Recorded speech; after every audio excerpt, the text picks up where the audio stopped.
জেলখানার ভেতরে মাওলানা মামুনুল হক সবচাইতে বেশি এই কথা বলতো আমারে, হামজা সামনে যে জানাজার ব্যাপারে খুব সতর্ক থাকা লাগবে। কারণ কাফেরের জানাজা পড়া, বেঈমানের জানাজা পড়া, মুনাফিকের জানাজা পড়া হারাম। এই কথা বোঝেন? এই হারাম কাজ যদি কেউ করে, এজন্য এ ব্যাপারে আমরা সতর্ক থাকবো যেন কোনো মুনাফিকের জানাজা আমরা পড়াই না, হাজিরও না হয়। একটু সতর্ক হয়ে যদি শক্ত হওয়া যায়, হাজার হাজার বেঈমান এমনি টাইট হয়ে যাবে। টাইট হবে না, কারণ ও জানে যে আমার জানাজা না দিলেও অসুবিধা, কারণ ও তো জানাজা বিশ্বাস করে না। বাংলার এক নাস্তিক ডক্টর আহমেদ শরীফ ও বলেছিল আমার জানাজা দেওয়ার দরকার নেই, কবরে দেওয়ার দরকার নেই।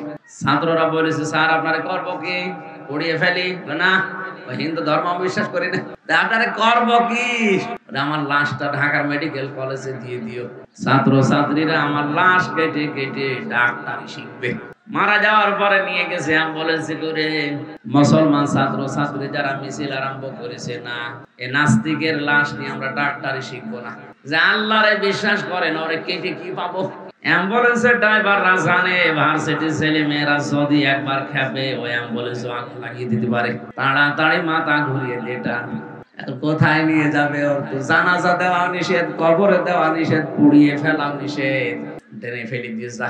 কুকুর শ্রীগালি খেয়েছে, এরকম দু একটা যদি শুরু হয় আমার মনে হয় অনেক নাস্তিকও টাইট হয়ে যাবে।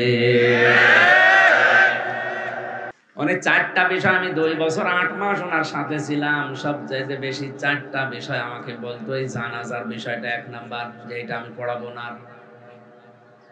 খুব কঠোর বিষয় হওয়া লাগবে আমাদেরও, কারণ হারাম কাজ। নবীজিকে আল্লাহ পাক আয়াত নাযিল করে জানিয়েছেন ফালাই ইয়াগফিরাল্লাহু লাহু।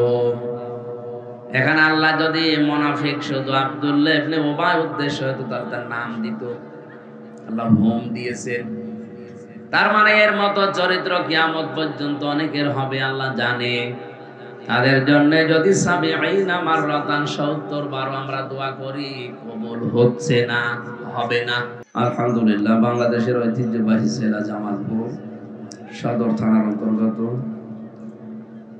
বড় মসজিদ গোদা শিমলা জামালপুর সদরের উদ্যোগে বার্ষিক ইসলামী মহাসম্মেলনের সম্মানিত সভাপতি বিশিষ্ট আলেমে দ্বীন জনাব আলহাজ মাওলানা গিয়াসউদ্দিন, সহকারী অধ্যাপক আরবি আল আমিন, জমিরিয়া মহিলা ফাজিল মাদ্রাসা মালঞ্চ মেলান্দ জামালপুর, আতালাল্লাহু উমরাহু ওয়া বারাকাল্লাহু ফি হায়াতি, বলেন আমিন।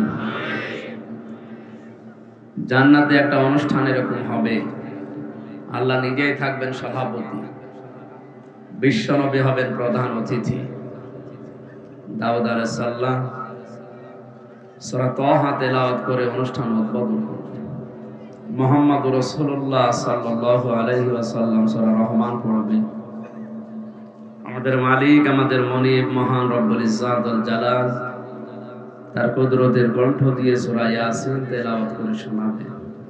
৫০,০০০ সানা মিম্মা তাউদ্দুন, ১-২ করে যেভাবে গণনা করি আমরা, আল্লাহর কণ্ঠে এক একটি আয়াত শুনতে সময় লাগবে ৫০,০০০ বছর।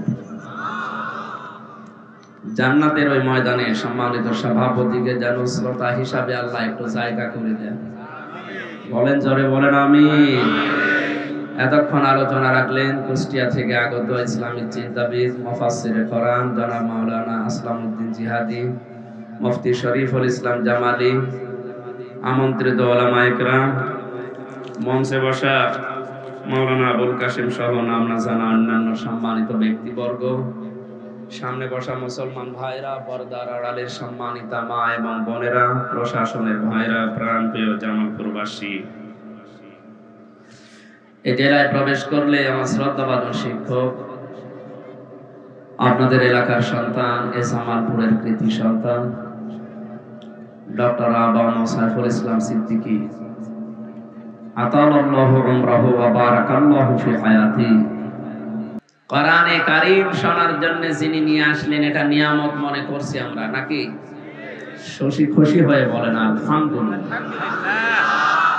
وَإِذْ تَعَذَّنَ رَبُّكُمْ لَئِنْ شَكَرْتُمْ لَأَزِيدَنَّكُمْ وَلَئِنْ كَفَرْتُمْ إِنَّ عَذَابِي لَشَدِيدٌ। সূরা ইব্রাহিমের ৭ নম্বর আয়াতে আল্লাহ জানিয়েছেন তিনি নিজেই যেন ঘোষণা দিচ্ছেন, ওয়াইদ তাআযানা রাব্বুকুম, একটি ঘোষণা শোনো।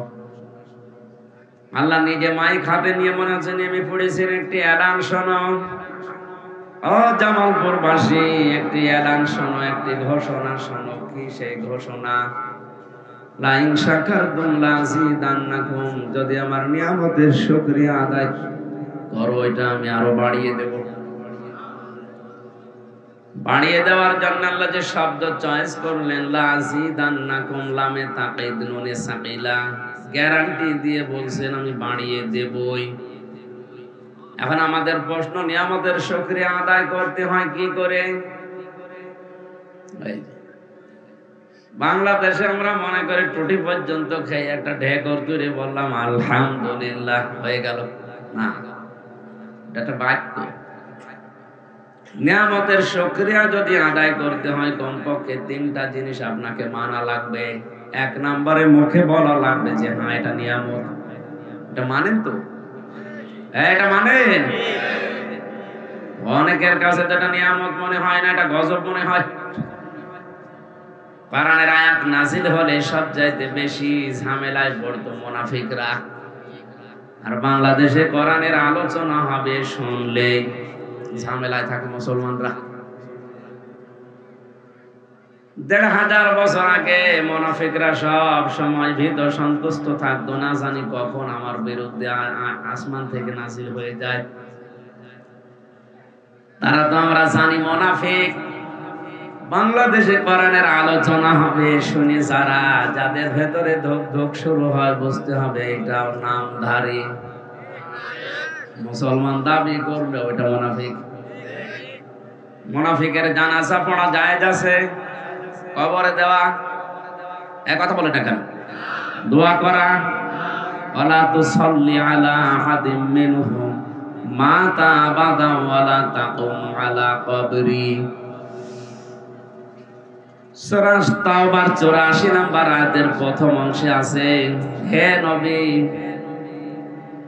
মুনাফিক যদি মারা যায় তার জন্য দোয়া করা দূরের কথা, কবরের পাশেও দাঁড়াবেন না। আমার মনে হয় ১৫০০ বছর আগে যে সিস্টেম ছিল ওইটা যদি এখন চলতো বাংলাদেশে অনেকের জানাজায় নসিব হইতো না। জেলখানার ভেতরে মাওলানা মামুনুল হক সবচাইতে বেশি এই কথা বলতো আমারে, যে হামজা সামনে যে জানাজার ব্যাপারে খুব সতর্ক থাকা লাগবে। কারণ কাফেরের জানাজা পড়া, বেঈমানের জানাজা পড়া, মুনাফিকের জানাজা পড়া হারাম। এই কথা বুঝেন? এই হারাম কাজ যদি কেউ করে, এজন্য এই ব্যাপারে আমরা সতর্ক থাকবো যেন কোনো মুনাফিকের জানাজা আমরা পড়াই না পড়াই, হাজিরও না হয়। একটু সতর্ক হয়ে যদি শক্ত হওয়া যায়, হাজার হাজার বেঈমান এমনি টাইট হয়ে যাবে। টাইট হবে না, কারণ ও জানে যে আমার জানাজা না দিলেও অসুবিধা নেই, কারণ ও তো জানাজা বিশ্বাস করে না। বাংলার এক নাস্তিক ডক্টর আহমেদ শরীফ ও বলেছিল আমার জানাজা দেওয়ার দরকার নেই, কবরে দেওয়ার দরকার নেই। ছাত্ররা বলেছে স্যার আপনারা করবো কি, উড়িয়ে ফেলি? না, ওই হিন্দু ধর্ম আমি বিশ্বাস করি না, আপনারা করবো কি? আমার লাশটা ঢাকার মেডিকেল কলেজে দিয়ে দিও, ছাত্র ছাত্রীরা আমার লাশ কেটে কেটে ডাক্তারি শিখবে। মারা যাওয়ার পরে নিয়ে গেছে অ্যাম্বুলেন্সে করে।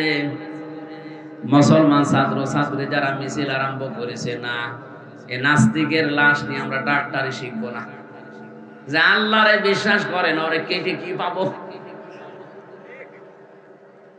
অ্যাম্বুলেন্সের ড্রাইভাররা জানে ভার্সিটির ছেলে মেয়েরা যদি একবার খেপে ওই অ্যাম্বুলেন্সে আগুন লাগিয়ে দিতে পারে, তাড়াতাড়ি মাথা ঘুরিয়ে যেটা কোথায় নিয়ে যাবে? ওর তো জানাজা দেওয়া নিষেধ, কবরে দেওয়া নিষেধ, পুড়িয়ে ফেলা নিষেধ, টেনে ফেলে দিয়েছে। কুকুর শ্রীগালি খেয়েছে, এরকম দুই একটা যদি শুরু হয় আমার মনে হয় অনেক নাস্তিকও টাইট হয়ে যাবে। মানে 4টা বিষয় আমি 2 বছর 8 মাস ওনার সাথে ছিলাম, সবচাইতে বেশি 4টা বিষয় আমাকে বলতো। এই জানাজার বিষয়টা 1 নাম্বার, যে এটা আমি পড়াবো না। খুব কঠোর বিষয় হওয়া লাগবে আমাদেরও, কারণ হারাম কাজ। নবীজিকে আল্লাহ পাক আয়াত নাযিল করে জানিয়েছেন, ফালাইয়া গফিরাল্লাহু লাহু। এখানে আল্লাহ যদি মুনাফিক শুধু আব্দুল্লাহ ইবনে উবাই উদ্দেশ্য হতো তার নাম দিত, আল্লাহ হোম দিয়েছেন। তার মানে এর মতো চরিত্র কিয়ামত পর্যন্ত অনেকের হবে, আল্লাহ জানে।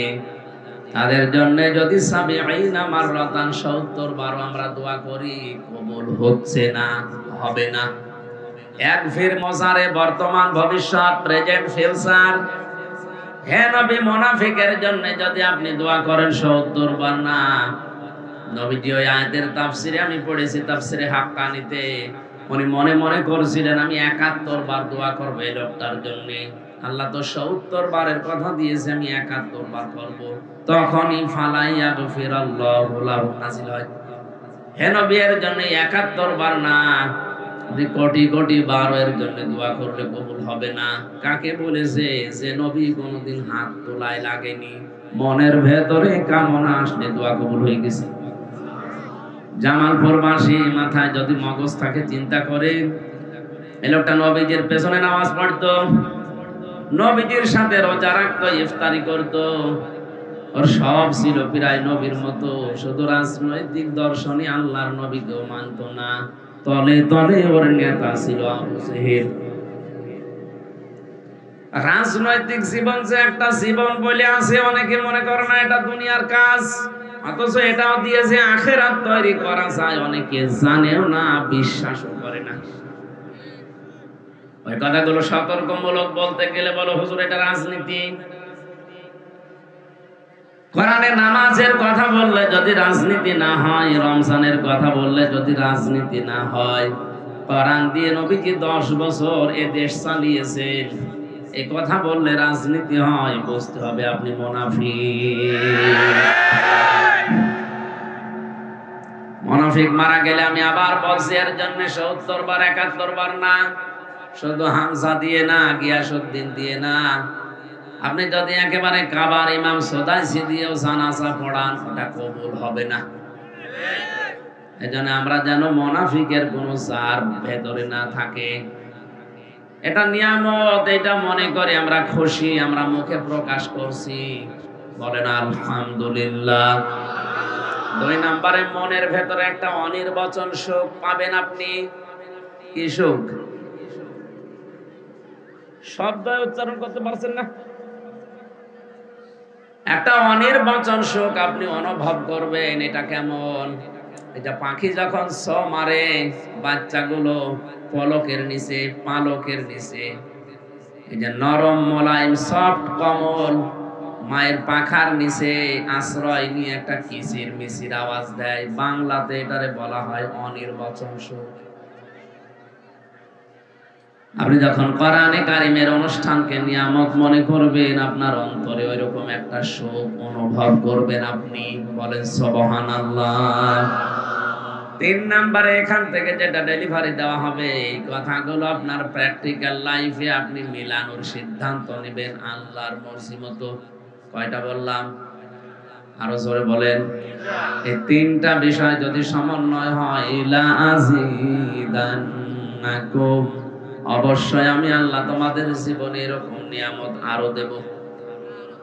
ওয়ালা ইন কাফারতুম, যদি নাশকরি করো, কুফরি করো, মর্যাদা না দাও, দাম দিতে না চাও, মূল্য না দাও, ইন্না আযাবি লাশাদীদ, অবশ্যই কঠিন যন্ত্রণাদায়ক আযাবের ভেতরে ফেলে দেব, শক্ত আযাবে। এই আযাব বিভিন্ন রকমের হতে পারে, সুতরাং এটা নিয়ামত মনে করে আরেকবার বলেন আলহামদুলিল্লাহ।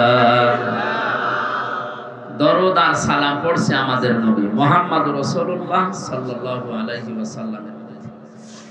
এখানে মাওলানা সাহেব সহ যত আলেম বসে আছে, এই পেছনে এত কথা বলে কারা গো? একটু দেখেন তো। এই বাচ্চারা, এখানে মারা নেই, খালারা নেই, ওগুলো সামলা, ওগুলো আরো আল্লাহ রাস্তা ছেড়ে দিয়ে গেছে। সম্মানিত মা বোনেরা, আপনার বাচ্চাদের কারণে ডিস্টার্ব হচ্ছে, ওগুলো একটু কন্ট্রোল করেন। দিনের বেলায় জন্য অনুষ্ঠানগুলো ঝামেলা, গ্যাঞ্জাম থামাতে লাগে আরো দূর। আমি কারে কি বলছি বলেন তো?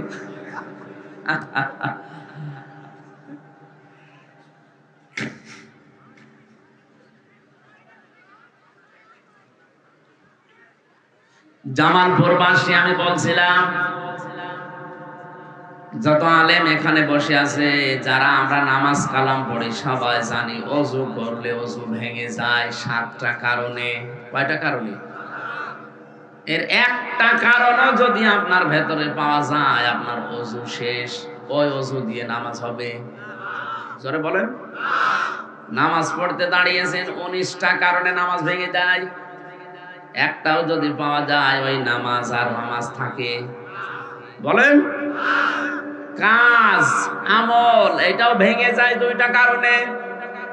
ওর একটাও যদি পাওয়া যায়, আপনার কাজ আর আমল বলে কিছু থাকবে না, ওটা ভেঙে নষ্ট হয়ে গেছে। সূরা মুহাম্মদের প্রথম আয়াতে আছে। এরকম পৃথিবীর প্রতিটি কাজ ভেঙে যাওয়া, নষ্ট হয়ে যাওয়া, ব্যর্থ হয়ে যাওয়ার কিছু না কিছু কারণ আছে। যেটা নিয়ে জান্নাতে যেতে চান তার নাম ঈমান। ঈমানও ভেঙে যায় 10টা কারণে। কয় কারণে? এই 10 কারণের একটা কারণও যদি আপনার ভেতরে পাওয়া যায়, তাহলে আপনার ঈমান আর ঈমান নেই, আপনি বেঈমান। এ পর্যন্ত বুঝেছেন কিনা বলেন? ওযু করলে ভেঙে যায় ওযু, নামাজ পড়লে ভেঙে যায় নামাজ। ঈমান আনলে ঈমান ভাঙে না, একবার অমর হয়ে থাকে। কয় কারণে ভাঙে ঈমান? বলেন বলেন। আর ঈমান যদি ভেঙে যায়, ওটা ভেঙে যাওয়া ওযুর মতো না, ভেঙে যাওয়া নামাজের মতো। নামাজ ভেঙে গেলে ওই নামাজ যেমন নামাজ থাকছে না, ওযু ভেঙে গেলে যেমন ওই ওযু আর ওযু থাকে না, ঈমান ভেঙে গেলে আর ঈমান থাকে না। আপনি বিশ্বাস করতে পারেন আপনি বেঈমান। যাতে বলেন না আসমান জমিন আল্লাহ বানিয়েছে, আমি বিশ্বাস করি, এ বিশ্বাস তো আবু জাহেলও করত। ওয়ালা ইন সালতাহুম মান খালাকাস সামাওয়াতি ওয়াল আরদা লা ইয়াকুলুন্না আল্লাহ। হে নবী, ওদেরকে যদি আপনি জিজ্ঞাসা করেন আসমান আর জমিন কে বানিয়েছে, ওরা গ্যারান্টি দিয়ে বলবে আল্লাহ বানিয়েছে। কে বানিয়েছে? আসমান জমিন আল্লাহ বানিয়েছে কথা বিশ্বাস করলে যদি ইমানদার হওয়া যায়, তে আবু জাহেল ইমানদার না। ও কাবার গিলাফ ধরে কেঁদেছিল বদরে যাওয়ার দিন, কাবার মালিক তুমি আসো আমি জানি। বদরে যাচ্ছে মুহাম্মদের বিরুদ্ধে অস্ত্র নিয়ে, সত্যের পক্ষে যে আছে তারে তুমি বিজয় দিও। ওর দোয়া কবুল হয়ে গেছে, কারণ ও তো সত্যের পক্ষে নেই। সত্যের পক্ষে যিনি ছিল তাকে আল্লাহ বিজয় দিয়েছে। এই কথা বলে না কেন? আল্লাহ একজন আছে, ও যদি বিশ্বাসী না করবে যে কাবার গিলাফ ধরে কাঁদবে কোন কারণে? এমনকি নবীর চাচা, নবীর দাদা আব্দুল মুত্তালিব পর্যন্ত কাবার মালিক একজন আছে বিশ্বাস করত। এজন্য আব্রাহা যেদিন এসেছিল ধ্বংস করার জন্য, ওই জন্য কাবার চাবি মুলতাসাম নামক ওই দরজার সাথে লাগিয়ে বলেছিল, কাবার মালিক তোমার ঘর তুমি দেখো, আমি আমার ছাগল গরু নিয়ে ব্যস্ত আছি। কি বুঝলেন আপনি? ওই জামানার কাফের যারা, তারাও বিশ্বাস করত আল্লাহ একজন আছে, আসমান জমিন উনি বানিয়েছে। কিন্তু সমস্যা হচ্ছে তারা আল্লাহর শক্তির সাথে, ক্ষমতার সাথে শিরিক করত। কি করত? বাংলাদেশে আজ আমরা মুসলমান অনেকেই যাদের মনে করছি ঈমান আছে না গেছে, নিজেও টের পাচ্ছে না। আমি আবার বলছি, এটা যেহেতু ক্লাস চলছে, ভালো করে বলেন তো, ঈমান ভেঙে যাওয়ার কারণ কয়টা? আরো জোরে। 10টা। এর একটাও যদি পাওয়া যায়, আপনার ঈমান শেষ। ওই ঈমান নিয়ে আপনার জান্নাতে যেতে।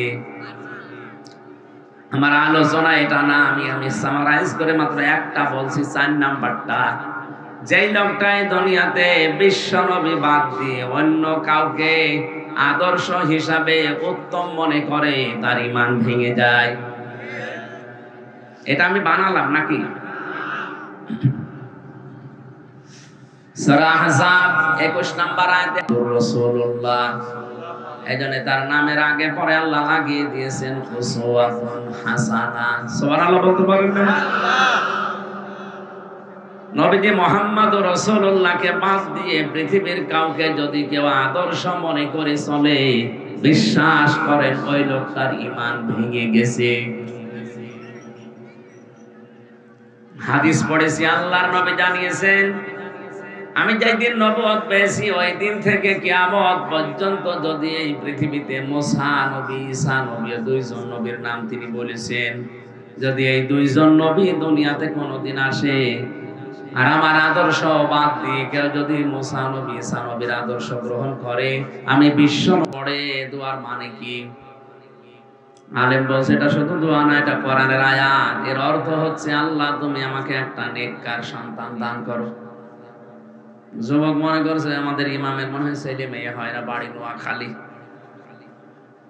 নোয়াখালী বাড়ি এসে মনে হয় জামালপুরে ইমামতি করছে, ছেলে মেয়ে নেই।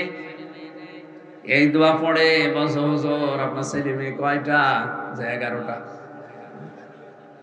11টা ছেলে মেয়ের পর দোয়া করেন, আপনার লজ্জা আছে কেন? আমি তো দোয়ার মানে জানেন না, আমি জিজ্ঞাসা করে আসলাম। দোয়ার মানে আল্লাহ তুমি আমাকে একটা নেককার সন্তান দান করো। আপনার 11টা হয়ে গেছে, এরপরও দোয়া করেন, আপনি কি দেশ ভরে ফেলাবেন? ইমাম সাহেব বলছে, বাবা জিয়া দোয়ার মানে এই, আমি যদি আগে জানতাম তো 10 বছর আগে দোয়া বাদ দিতাম। আমি তো জানি না, আমি পড়িয়ে যাই, আল্লাহ দিয়ে যায়। আপনি সেই ছোটবেলা থেকে রব্বানা আতিনা ফিদ দুনিয়া হাসানা পড়ছেন, কি বলেছেন একদিনও ভাবেননি, আজকে ভাববেন। আল্লাহ পাক বলেন, আমিনুহুম মাইয়াকুলু রব্বানা আতিনা ফিদ দুনিয়া হাসানা। লোকেদের ভেতরে এমন অনেক লোক আছে, তারা বলে, হে আমাদের প্রতিপালক, আমাদেরকে দান করো ফিদ দুনিয়া হাসানা, দুনিয়ার হাসানা, কল্যাণ, শান্তি, স্বস্তি, নিরাপত্তা। 33টার উপরে অর্থ আছে হাসানার। আমাদেরকে তুমি কল্যাণ দাও, স্বস্তি দাও, শান্তি দাও, নিরাপত্তা দাও, সুখ দাও। কোথায়? এটা ক্লাস চলছে না? আপনি কোন জায়গার জন্য বললেন? দুনিয়া। বলেন বলেন, আরো জোরে বলেন। তাহলে আগে দুনিয়া শান্তিময় করা লাগবে, দুনিয়ার হাসানা আগে পাওয়া লাগবে, এরপরে যে আখিরাতের হাসানা। দুনিয়ার হাসানা যদি কেউ না পায়, আখিরাতের হাসানাও পাবে না। দুনিয়ার হাসানা কয়টা? তাফসীরের ভেতরে আমি পেয়েছি, দুনিয়ার হাসানা ফি জিলালিল কোরআনে পাবেন 10টা। কেউ যদি 10টা বিষয় দুনিয়ায় পায়, সে যেন দুনিয়ার হাসানা পেয়েছে। আফিল আখিরাতি হাসানা, আখিরাতের হাসানা দাও। আল্লাহ বলেন আখিরাতের হাসানা 5টা। আকিনা আযাবান নার, জাহান্নাম থেকে তুমি আমাদেরকে বাঁচাও। আল্লাহ পাক বলেন জাহান্নাম থেকে বাঁচতে হলে মাত্র একটা কাজ করা লাগবে। কয়টা? এদিকে 10, ওইদিকে 5, এদিকে 1, কত? এই 16টা জিনিস আছে আয়াতের ভেতরে। এবার আমরা একটা করে সিরিয়াল করে দেখি এই 16টা আমরা আসলে পেলাম কিনা। যদি আপনি না পেয়ে থাকেন, মনে করবেন আপনার দোয়া কবুল হয়নি, ওটা মাঠে মারা গেছে। জবান খুলে কোরআনের এই সোনালী আয়াত আকবার তেলাওয়াত করেন। আউযু বিল্লাহি মিনাশ শাইতানির রাজীম। বিসমিল্লাহির রহমানির রহিম।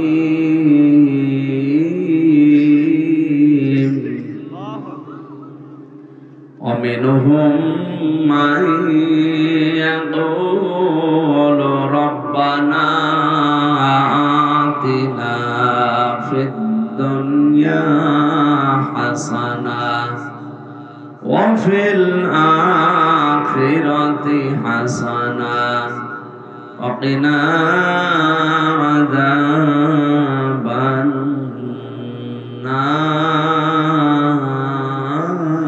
النار صدق الله العظيم এটা দিলেন আবার তো কি করলো কি সে জয়রুল কই আসলাম এটা তো আমি পারি না আমার দিলে দায়িত্ব কেবল শুরু করলাম মসজিদের উন্নয়ন কল্পে ওনারা টাকা চাই আমি 5 মিনিট সময় দিচ্ছি যারা ভেতরে যাচ্ছে যা এনেছেন দয়া করে দিয়ে দেন এরপরে আমি আয়াতে প্রবেশ করি বারবার ডিস্টার্ব করলে তো আলোচনা তোলা যাবে না যারা যাচ্ছে কেউ খালি থাকবে না যারা নিয়ে এসেছেন দেওয়ার জন্য 5টা মিনিট সময় দিলাম তাড়াতাড়ি করে না ভেতরে কই লোকজন কই খুব তাড়াতাড়ি করে যারা যাচ্ছে মা বোনদের ভেতরে বাচ্চাদেরকে পাঠান এই তাড়াতাড়ি করে এই ওঠেন মানে এই মুরব্বি কই বসেন রাখার কথা বললে মানুষ আর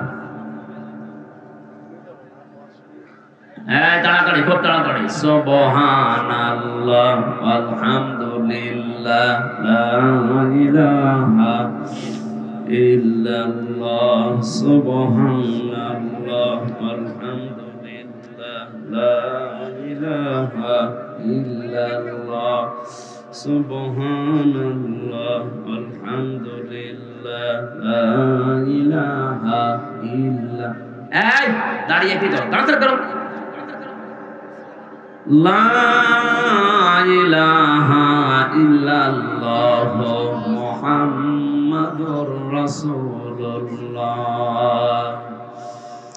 রেখো মনেতে ভয় বান্দা খোদার দূর হয়ে যাবে বাধা সব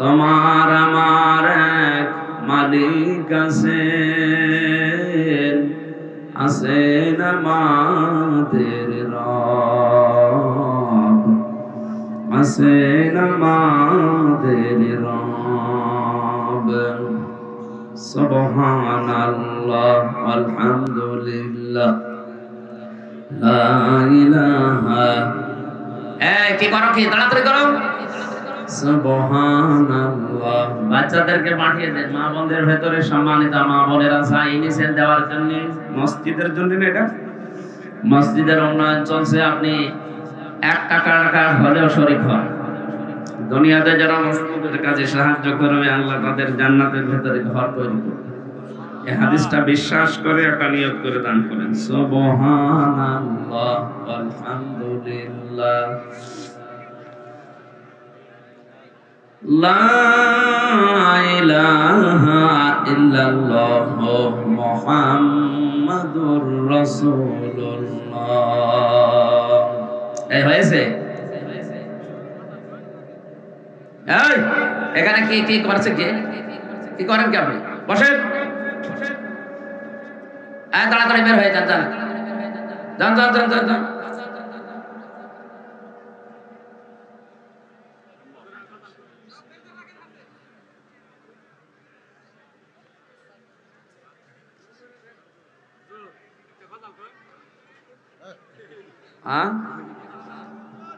কি বলে এদের ভাষা আমি বুঝি না ইসলামী সঙ্গীত গাজল আমার তো শিল্পী না ভাই আমি তো গজল পারি না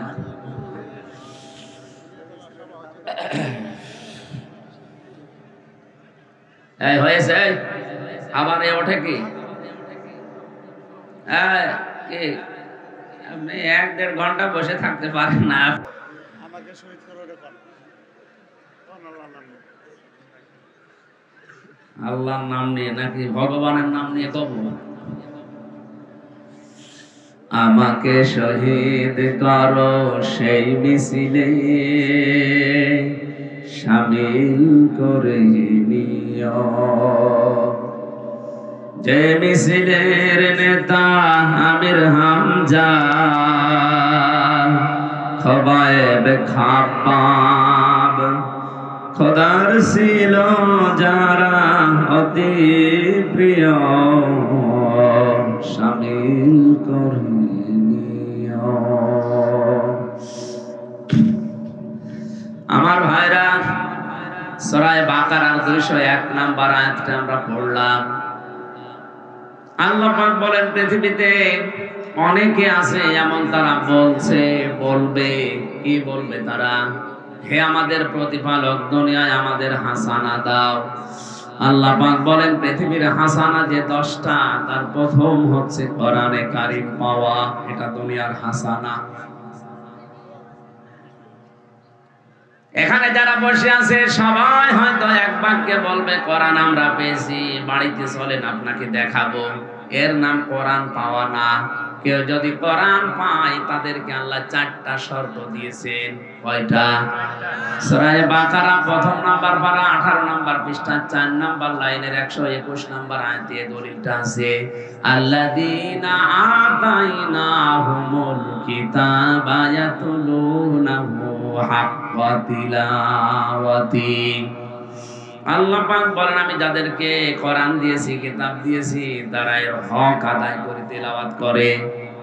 তাফসীরে মুনির মুফাসসির লিখেছেন, কোন কিছু যদি কেউ হক আদায় করে পড়তে চায়, বিশেষ করে হাক্কা তিলাওয়াতি এই শব্দের ব্যাখ্যায় তিনি বলেন, কেউ যদি হক আদায় করে কিছু পড়তে চায়, 4টা শর্ত তারে মানা লাগবে। কয়টা?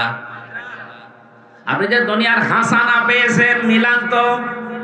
এই 4টা হক আদায় করে যদি আপনি পড়তে পারেন, বুঝবেন আপনি কোরআন পেয়েছেন। দুনিয়ার 1 নাম্বার হাসানা আপনি পেলেন। 1 নাম্বারের শর্ত হচ্ছে এটা শুদ্ধ করে পড়া লাগবে।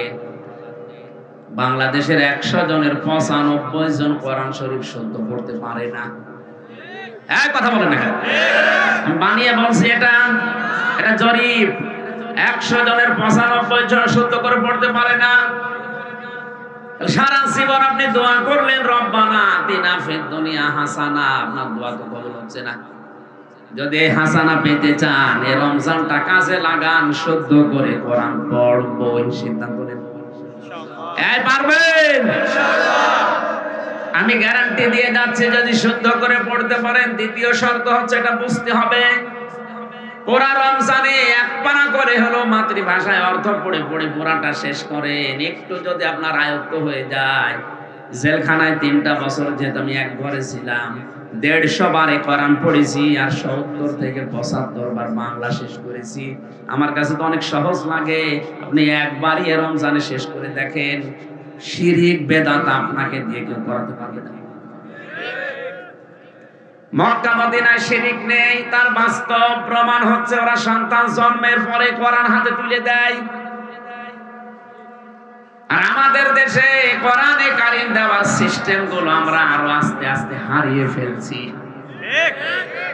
শিক্ষা ব্যবস্থায় এমন চ্যাপ্টার দেওয়া হচ্ছে, কোরআন শেখা তো দূরের কথা, এরা শরীফ থেকে শরীফা হয়ে যাচ্ছে। ও বাংলার মুসলমানেরা, এই চ্যাপ্টারটা যদি শুধু 7 এর ক্লাসে থেকে যেত, কিছুই বলতাম না। কয়েকদিন পরে এই মানসিক বিকারগ্রস্ত লোকগুলো, অসুস্থ মানুষগুলো আন্দোলন করবে। ক্লাসের সিলেবাসে যখন আছে, এটা আমরা বাস্তব জীবনেও চাই। ওরা হাইকোর্টের মাধ্যমে কেস করে তখন বলবে, আমি শরীফ নেই, এখন আমি শরীফা, আমারে হোস্টেলে সিট দেন, মহিলা হোস্টেলে। আরে ভাই, যে হোস্টেলে আপনার মেয়ে থাকে, আপনার বোন থাকে, আপনার ফুফু থাকে, এই কথা বলে না কেন? ও বেটা শরীফ ছিল, সকালে বিকালে শরীফা দাবি করে আপনার মেয়ের সাথে, বোনের সাথে মহিলা হোস্টেলে থাকবে। যতই শরীফা হোক, মাল কি বলেন? ওখানে আপনার মেয়ের সাথে, আপনার বোনের সাথেও ঠিক থাকবে। সেদিন একজন জিজ্ঞাসা করছে, হুজুর, যুবক যুবতী এক বেডে ঘুমানো জায়েজ আছে? জায়েজ আছে, কিন্তু ওরা ঘুমাবে। ওরা ঘুমাবে? আপনার মাল তো শরীফ, বিকালে শরীফা দাবি করে এখন যদি আপনার মেয়ের কাছে থাকে, বলেন তো 10 মাস পরে আপনার মেয়ে আসবে অবৈধ সন্তান পেটে নিয়ে। কিছু বলতে পারবেন না, কারণ এটা তো দেশের আইন হয়ে গেছে। বেশি কিছু বলতে যাবেন, আপনার নামে আবার মামলা হবে। আমার নামে ভুয়া মামলা দিয়ে 3 বছর যদি আটকিয়ে রাখতে পারে, আপনি রাষ্ট্রের বিরুদ্ধে চলে যাচ্ছেন, আপনার বিরুদ্ধে মামলা আসলটা দিয়ে 20 বছর জেলে রেখে দেবেন। থাক। এই কারণেই যে কথা বলা লাগছে, আগামীতে যেন দেশটা জারজ দিয়ে ভরে না যায়। ওরা জাতে মাতাল হলো টালে, ঠিক আছে, ওরা জানে যে অনেকেই বুঝবে না, কিন্তু আলেম যারা তারা তো বুঝে ফেলেছে এদের দুর্বিসন্ধি কি। 1 থেকে মাস্টার্স পর্যন্ত আপনি কোরআনে কারিমকে দেন সিলেবাসে, যদি শুধু শুদ্ধ করে পড়া আর বোঝার মতো সিস্টেম থাকে, দেশে ঘুষ চলবে না। আমি এই চোখে দেখেছি, শিক্ষক অজু করছে, ছাত্র পানি পানি ঢেলে দিচ্ছে, কাদা লেগে আছে, কাদা সাফ করে দিচ্ছে। ওস্তাদের কয় মাস বয়স, মাত্র 4.5-5 বছর বয়স, এতটুকু ছেলে। আমি এই চোখে এইটাও দেখেছি, বিশ্ববিদ্যালয় ক্লাস চলছে, মাস্টার্সে ছাত্র জুতা দিয়ে পিটাচ্ছে শিক্ষককে, বলছে শালা করে মেরে ফেলবে। এটাও তো ছাত্র, এটাও ছাত্র। এটা কোরআনের স্পর্শ পেয়ে মানুষ হচ্ছে, আর ওটা মাস্টার্স করার পরে কোরআন পায়নি, ওটা জানোয়ার হয়ে গেছে। বাংলায় যারা দায়িত্বে আছেন, আগামী প্রজন্মকে যদি এখনো মানুষের মতো মানুষ করতে চান, কোরআনে কারিম দেন। রমজানের সিদ্ধান্ত নেন, সিলেবাসে 100 মার্কের কোরআন আমরা ঢোকাবো। আপনি দেখে গেছেন তো পরিমণি, এই 3টার আবিধান বেত্তা যারা, অভিধান বেত্তারা লিখেছেন, 3টায় পড়া, বোঝা, আমল করা আর মানুষের কাছে পৌঁছিয়ে ব্যবস্থা করা, মানার। এবার আপনি বলেন তো, আপনি দুনিয়ার হাসানা আসলে পেয়েছেন কিনা? আমাদের দেশি সর্বোচ্চ জায়গায় যিনি আছেন, ওখান থেকে আমি হামজা পর্যন্ত যারাই বলছি রব্বানা আতিনা ফিদ দুনিয়া হাসানা, আসলে আমরা কোরআন পেয়েছি? বলেন না, পাই। কারণ এই 4টা বিষয় আমরা এখন মানতে পারছি না। শুদ্ধ করে হয়তো আমরা পড়ি, বোঝারও চেষ্টা করি, কম বেশি আমলও করছি, কাজেও লাগাচ্ছি। 4 নম্বরে দেশের মানুষকে এটা মানানোর ব্যবস্থা করা দরকার। এই কাজ করতে গেলে তখন আমাদের উল্টা পাল্টা নাম দিয়ে দেয়। এই কথা বলছেন আল্লামা আহমেদ শফী, যতদিন পর্যন্ত কোরআন পড়েছে কোনো সমস্যা তার ছিল না এই দেশে। যতদিন বুঝেছে কোনো সমস্যা ছিল না, কম বেশি আমলও করেছে নিজের সার্কেলে, কোনো অবস্থায় সমস্যা হয়নি।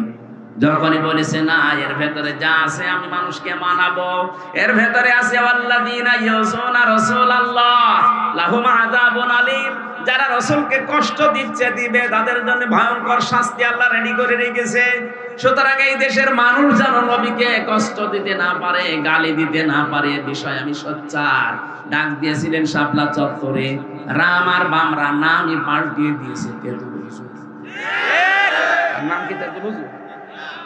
আহমেদ শফী কত সুন্দর নাম, নামটাই পাল্টিয়ে গেছে। সুতরাং কোরআন পেয়েছি, কোরআন আমার ঘরে আছে, মাথার উপরে রাখা, এ কথা বললে হচ্ছে না। এই 4টা হক আদায় করা লাগবে। উলাইকা ইউমিনুনা বি, এরাই আমার কোরআন বিশ্বাস করে। ওমা ইয়াকফুর বিহি ফাউলাইকা হুমুল খাসিরুন, যারা এই 4টা শর্ত মানে না, ওরা কোরআন বিশ্বাস করে না, ওরা ক্ষতিগ্রস্ত। বলেন নাউজুবিল্লাহ। আমরা দুনিয়ার হাসানা পাইনি। আমি সামারাইজ করছি খুব তাড়াতাড়ি, আমার যেতে হবে সে নড়াইল মাশরাফি বিন মরতুজার ওখানে মাগরিবের পরে। এখানে 8টার সময় ওঠার কথা ছিল, তুলতে তুলতে 9টা বেজে গেল। 2 নম্বরে কোরআনের হেদায়েত পাওয়া। আমি সবগুলো তাফসীর থেকে নোট করেছি, একটাও বানিয়ে বলছি না। এখন যদি বলেন আমি কোরআনের হেদায়েত পেয়েছি, কে বলছে আপনি কোরআনের হেদায়েত পেয়েছেন? এ নরসিংদীর গিরিশচন্দ্র সেন, এ বেটা হিন্দু, আমার চাইতে কোরআন বেশি পড়েছে, বেশি লিখেছে, বেশি বুঝেছে। এখানে যত আলেম আছে আমি সহ কেউ বুকে হাত দিয়ে বলতে পারবেন না পুরা কোরআনের প্রতিটি শব্দের অর্থ আমার জানা আছে, কারো বলার সাহস নেই। আমারও মনে নেই, আমি পড়েছিলাম, এখন আবার স্টাডি করা লাগবে, দেখা লাগবে। কিন্তু ওই হিন্দু বেটা পুরা কোরআন শরীফের প্রতিটি শব্দের অর্থ জানা ছিল, ও তাফসীর পর্যন্ত লিখেছে। আপনি ভাবেন তো, আপনার চাইতে আমাদের চাইতে কোরআনও পড়েছে কত বেশি। দুনিয়ার হাসানা আমরা আসলে পাইনি। 3 নম্বরে দুনিয়ার হাসানা পরিশ্রম করতে পারা, শ্রম দেওয়া, এটা দুনিয়ার হাসানা। আজ হাজার হাজার মানুষের চিন্তা ভাবনা, কোনো কাজ করব না, শুধু বসে বসে খাবো। কিসের দোয়া করেন আপনি? রব্বানা আতিনা ফিদ দুনিয়া হাসানা। পরিশ্রম করা এটা দুনিয়ার হাসানা। দুনিয়ার কোন নবী বসে খায়নি, সব পরিশ্রম করে খেয়েছে। আদম নবী চাষ করে খেত, হযরতে দাউদ নবী লোহা পিটিয়ে সোজা করে খেত, আমাদের নবী মুহাম্মদুর রাসূলুল্লাহ ব্যবসা করে খেত। আর ৪৮,০০০ পীর এই বাংলাদেশে একটারও কোনো কাজ নেই, শুধু বসে বসে খায়। দেখান সরকারি জরিপে ৪৮,০০০-এর উপরে পীর। আরে ময়মনসিংহ বিভাগে তো আরো বেশি, ঘরে ঘরে পীর। কোন কাজ আছে আপনি বলেন?